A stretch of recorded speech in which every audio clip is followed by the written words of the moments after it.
So we're now getting into the next highlighted team after their first week, and they have looked absolutely insane. The Toronto Maple Leafs on top of the world. Night one looked a little shaky, back and forth, but they ended up on top and in front of the Montreal Canadiens, and they did it again night two on the back of Austin Matthews, William Nylander, and company.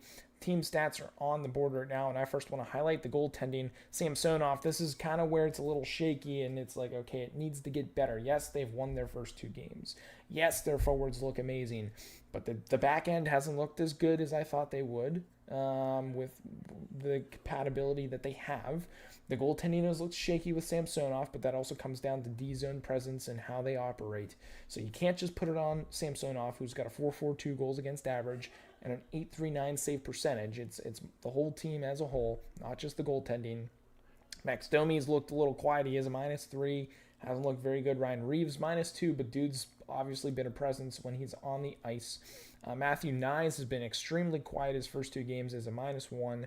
Morgan Riley's looked very good. He is +4. He's got 3 points. Jan Krok scored a goal the other night. Looks pretty good. +1, 2 points. Bertuzzi only has the 1.1 goal to show for, but he is +3. He's looked very good on that top line with Matthews and Marner. Marner has looked good in the D zone, +3, 3 points. And obviously, Nylander, very good. 3 goals, 2 assists. He is even on the plus and minus, so maybe he needs to be a little bit better on the back check and in his D zone. But Austin Matthews, talking to town, 6 goals for 6 points, is a +3. Dude's been absolutely lighting it up. 2 hat tricks to start off the season. It hasn't happened apparently since like 2017, I think, with Ovi, and that was the only other time since like way back in the day in like the 40s or 20s or something like that. But only 2 games played. They beat Montreal. They beat Minnesota. Basically, he's played 20 minutes a night. Night 2, he had 1938. 8 shots the first game, 5 shots the second game. Again, 3 goals in each game. Dude is just on another planet with his goal scoring ability, with that release he has and the vision and just the know of where to put the puck. Dude is just on another planet, and he's going to continue to be. Maybe he's going to be the Maurice Richard, Rocket Richard Trophy winner this year. Who knows how many goals he's going to put up? I want to know what you guys think. Will he put 60 plus up this year? That's honestly realistic. He's on pace for some crazy amount of goals this year, but will he stay healthy? I know last year he was a little injured, a little banged up with his wrist. This year, obviously he looks healthy. He looks good. He is 26 years old. 6'3", 215 is what they list him at. He's looked very solid. Really intrigued to see what he can do and the rest of the team. But I think they need to shore up their back end a little bit more, shore up their D zone a little bit more, work on the turnovers, work on the smart plays, work on those moves at the entry of the blue line and exiting your zone. There's still like the little things that could catch up with them later in the season that could take them on a losing streak. But overall, I think they've looked solid enough to obviously win hockey games. They will need to find a way to keep that up and keep the dam from breaking, because there are still some cracks in places.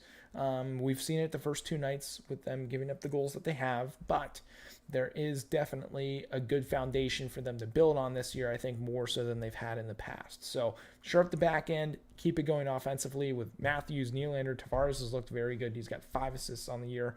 Klingberg has looked great on the power play. First night power play took a little while to get going, but they eventually did. Riley looks good as well. So overall, again, team is in a good spot. The Leafs will do some great things this year as long as they can shore up those holes and find ways to play good defensive hockey, turn the defense into good offense, and with the offense that they have, they'll be able to win a lot of games. But I want to know what you guys think down below about the Toronto Maple Leafs and what you think they've done this current season, and where you think they're going to go moving forward. Drop those comments down below. We'll have some discussion together about the Toronto Maple Leafs. But getting back into the live stream here, we've got that video out of the way, done and dusted. While Austin is playing, Toronto won't lost points in these first games. Yeah, I mean, with him being super, super solid, I think it will be hard for them to lose games.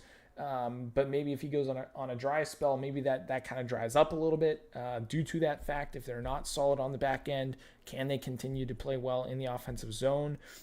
With giving up, let's say, 3, 4, 5 goals a night, they're going to have to score 5, 6, 7 goals a night. Will they be able to keep that up with that pace? at some point it's going to dry up, and there will be nights where they're not clicking, and then they will lose games. So they'll need to shore up that D zone to be super certain with the fact that they do have that offense that they do, but they can't rely on that every single night to win them hockey games, because if they're not good in the D zone, you can score 5 goals, but maybe you're giving up 6 or 7, and you're not going to win hockey games like that. So